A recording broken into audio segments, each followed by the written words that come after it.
Sí, bé, nosaltres també votarem en contra i ja hem comentat abans que el motiu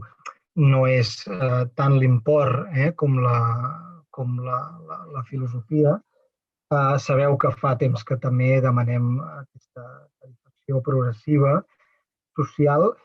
i en el cas del Centre Municipal d'Expressió, doncs, que ara s'obria una mica la porta, no? Que amb el nou plec de condicions i tot això, doncs encara creiem que era un moment molt adient per fer-ho. Ja sabeu que creiem que és un servei que funciona molt bé,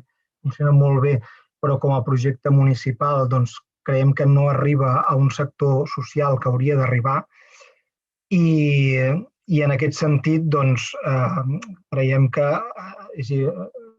no aplicar la tarifació social, incrementar les tarifes i també no incrementar la dotació de beques, que també ho vam comentar en